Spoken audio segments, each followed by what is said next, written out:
Hi, I'm Stephen Hand from Archery Supplies, and today we're going to look at the Elite Remedy. I've set this bow up for target, and we're going to talk about how I've set the bow up and then test it.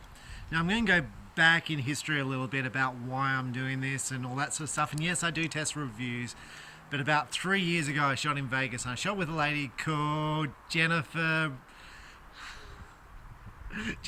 Brooks, and I'm like, I don't know who Jennifer Brooks is, right? She's just this girl shooting an elite bow. And she shot it very, very well. And she was quite fun to shoot with, very bubbly girl, very positive. And she said, oh, it's like you shoot that bow really well. And she said, look, you should give one a go. And I said I would when I got back to Australia. Now, the big problem was Elite had pretty average color bows. They did blue and they did grey and they did black. And I'm like, I kind of do red. And it's not that I want red, but all my accessories are red, and I kind of had this red-black theme when I try bows. And at the time I had a gold Perform, so I had a gold-black theme. Anyway, Jennifer gets this red bow. And I say to Elite, can I get a red bow? And they're like, no. And I was like, okay. Anyway, so it's taken a while to get there, but this is the bow I've chosen to try out. So you're going to say, why did you choose this bow and not the Result 36 or the normal result, which is 38 inches or 37 inches? Well, it's really quite simple. It's green, not really, but like I thought the green popped. But the reason I like this bow, I really like the roller system here. With the Result 36 and the Result 30, it's a cable slide which moves backwards and forwards. And when I was testing those, I found they kind of got a bit jaggery when you pulled it back. I could feel the serving come through the cable slide, and you can fix that with a roller cable slide, right? You can fit a $20 cable slide to it and the problem's fixed. But I like the rollers here, and I think I did a review, and I think I like this bow, so I think I ordered green, and that's going back in time. So anyway, today we've set up this bow, so let's just have a quick talk about the way I've set this bow up.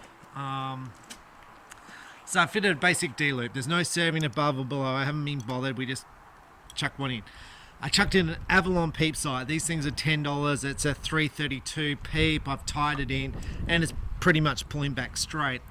Sometimes when you tie a peep in, they're a huge pain, and I kind of dread it when I set up one for a customer, and they'll probably see me grip my teeth and I go, because a $10 peep sight could take up to an hour to get it all set up and squared.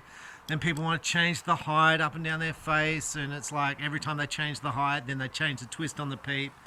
And for a $10 unit, it's taking me about an hour, and you're in and out the bow press umpteen number of times. And you generally don't charge for it, and you should. So I just grip my teeth. Anyway, I put on a basic blade rest. This is a toe point blade rest. These things are cheap. They've got micro adjustment left and right and up and down. That was just to make my life easy. I couldn't find a second-hand blade rest to put on. Otherwise, I just would have put on a second-hand blade rest. This is my old Axel sight. This sight would be 15 years old. And I'm going to say with Axel, they make a quality product that lasts the test of time. This is 15 odd years old, easy. It's my original specialty scope, which I didn't mind. Like, it's got a nice bubble and it's all clear, and I'm like, well, let's just bolt that on. I put on a basic set of stabilizers. I've added 2 lots of 4 ounces at the back here. This V-bar I think sells for about $35. The stabilizer sells for about $50. The little V-bar unit here sells for about $30. So, second-hand sight. I was thinking about putting a $150 sight on with a scope, but this was sitting here. But I would have been happy with that because I just want to see how this bow shoots. Okay, so I haven't tuned the bow. I've set up the rest at 90 degrees and just looked down the center of the grip and shot. Now I haven't fitted the limb stops to the bow. I haven't changed anything. So I suppose that will be in the next reviews I do with this bow. Will I fit the limb stops? Will I change the let off to less? That all comes in time. The first bit is let's shoot this bow and see what it feels like. I have so many customers who grab a new bow, they haven't shot before, and they're worried about tuning, they're worried about this, they're worried about that. Go shoot. Just go shoot, learn to shoot. Then you can change stuff. Then you can change your draw length. You can try it shorter, you can try it longer, you can try peep up, you can try peep down. You can do stuff once you're shooting. Go shoot first. Get familiar with the bow. See how it feels. Then after you're shooting, you can change. You can go to a limb stops. You can go to cable stops.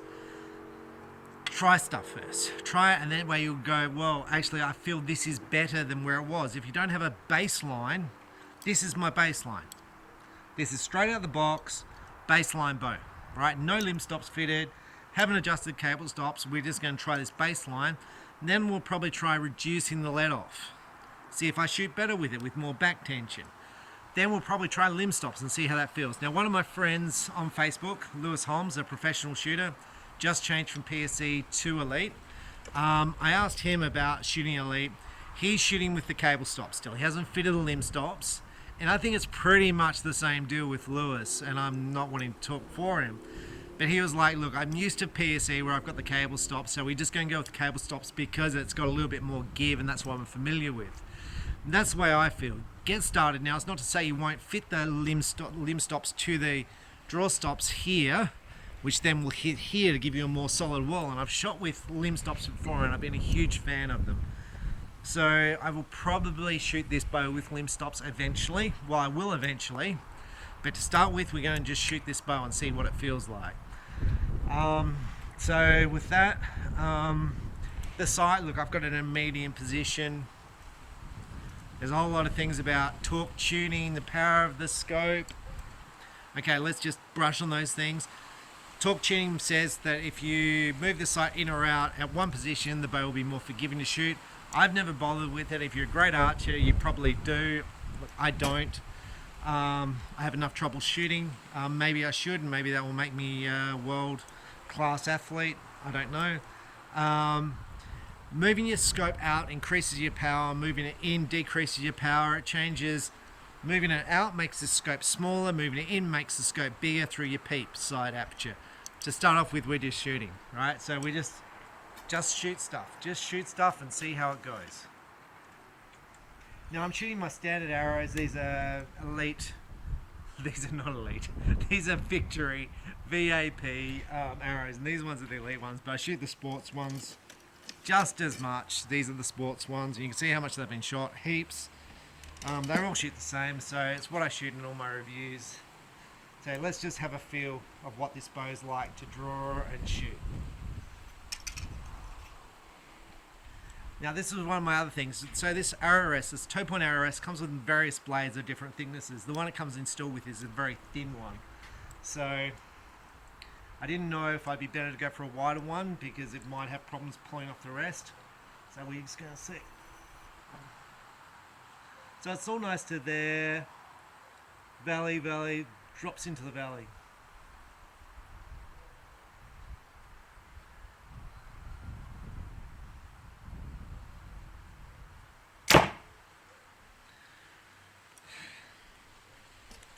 Now when you shoot this bow with the stabilizers on, it is dead.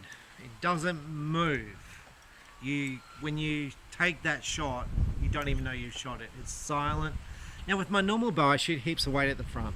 This one I've got 4 + 3, 7 ounces. So I could have put on the 8 ounces, and one of my staff said, look, why don't you just rep your stabilizers off your current bow to fit to this bow for doing this test.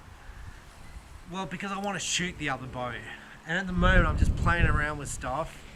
And one of the problems with playing around with like stabilizer weights and all that, the other bow's set up. I'm happy with the other bow, so I don't want to touch it. I don't want to change weights. With this bow, I'm going to change everything. Everything's going to change and alter, I guess. But that shot, like my release here feels like I'm a little bit tighter as far as I normally feel like I'm down a little bit. So I'm guessing the peep sight gap with this one is a little bit closer to the D loop than I normally shoot.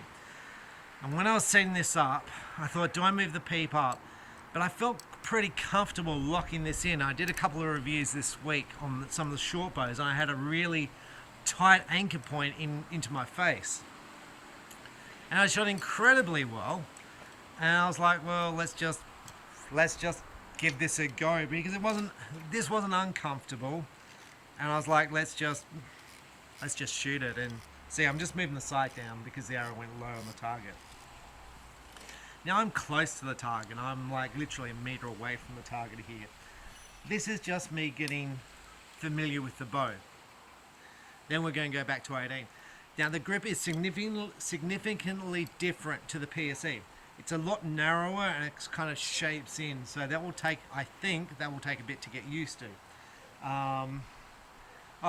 With Elite, well, what else is different? The clothing is heaps different with Elite. Not a fan of this t-shirt, and you might like it, I don't know.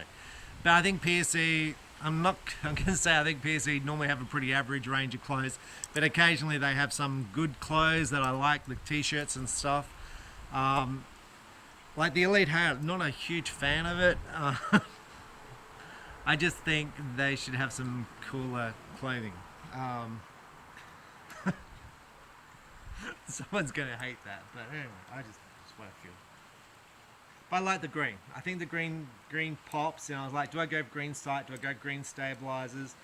And I said no, because I don't know if I'm going to be sticking with this bow or I'm going to go to a result or what. So I went for a full black setup. So what we're going to do is we're going to shoot this bow, shoot some indoor and see what score I shoot with it, and we'll probably go and shoot it at 50 meters and see what score, compare it to the current bow I'm shooting, and then we'll do a review comparing both bows. So we'll be doing the Remedy versus the PSE citation and see which one I score higher points with.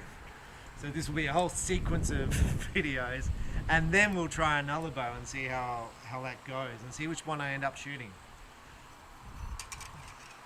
It'll be like I want to say a bow battle. There's videos which are bow battles, but literally I'll shoot whichever bow I'm shooting better with. So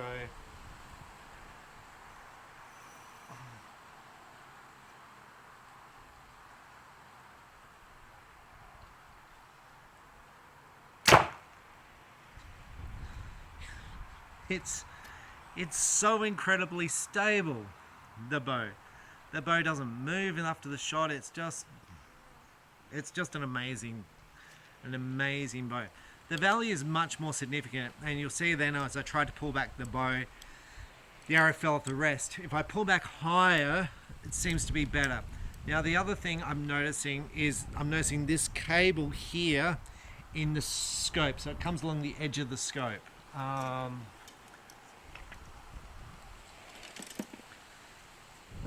Now, is that going to worry some archers? Look, it probably will.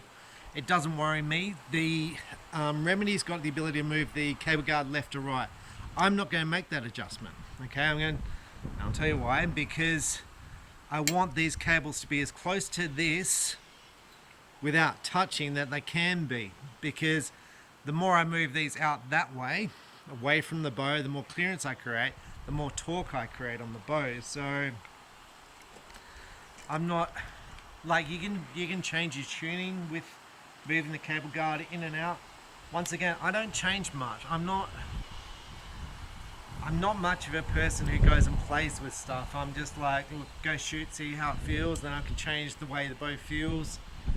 Like I'm more of a shooter. I'm more interested in the way I shoot than playing around with stuff.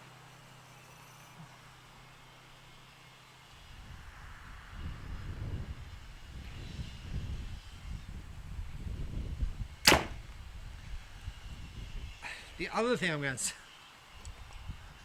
this was so nice to shoot. The other thing I'm going to say, this boat's set on 60 pounds. It's fully locked down here. It's got limb lock-ins on the side here to lock in place, which I really like. They're pricing on Elite now. It's very, very well priced. So originally, I'm going to say when I was getting into Elite bows were fairly expensive for what they were on the market. It could be that the dealers at the time had higher margins, I don't know. But right now, Elite bows are cheaper than the competition.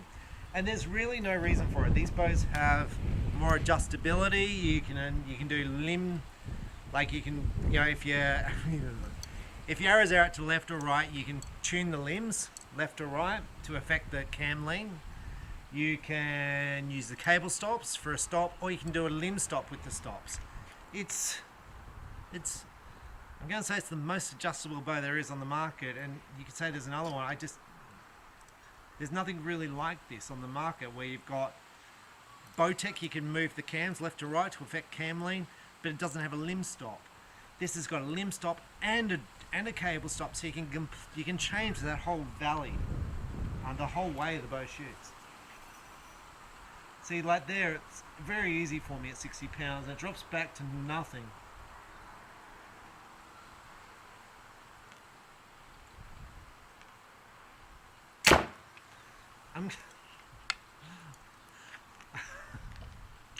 It's crazy. It's interesting when I try new gear. So I'm shooting the specialty scope, and I'm sure this scope is years old, and at the moment I'm shooting at this distance, and it's so crystal clear I can see the fibers in the target. When normally it's all blurry for me, and people, when I do my reviews, people are like, I don't know where the arrows are hitting, I can't see anything, right? It's just all blurry for me. Crystal clear. The scope is absolutely perfect with the scope. I'm not going to say one's inside the other. I can see the ring of the scope, and I can see the ring of the peep, and I can kind of line them up. I don't know if some people are like, well, I want it exactly on the edges. Like, I'm just lining it up. It's close enough is good enough, if you know what I mean. I don't spend a lot of time getting them minutely exact. I can see one line, I can see the other, and then I focus on aiming. I just then settle down and do it. This bow feels very easy, it feels very light. So on my normal bow, I think this bow weighs 4.5 pounds. I've got less weight on the stabilizers. The draw cycle seems a lot easier. 4.6 pounds. I think the citation I'm shooting is a bit under 5, close to 5. I've got a lot less weight on the stabilizers. The draw cycle feels good. It's different to the PSE. Much more significant valley, and that's probably one of the things I look at first to see if I shoot better with this valley or a shorter valley with less let off. That's probably the first thing I'd test. So I'd shoot scores with this first, then test that.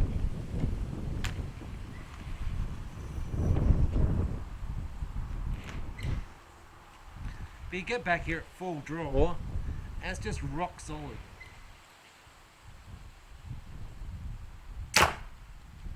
Love it. Alright, so with that, I think the next thing we'll do is the next review we'll do is we'll shoot an 18-meter round. Love the way the bow shoots. Significantly different to the PSE citation. It feels very much like the Enlist that I just shot, the new Elite Enlist, but it's longer, it's 34 inches axle and a 6.5 brace height. I'm interested to see how I'll shoot a 6.5 inch brace height versus 7 inch and 7.5 inch. I suppose that's what we'll check next.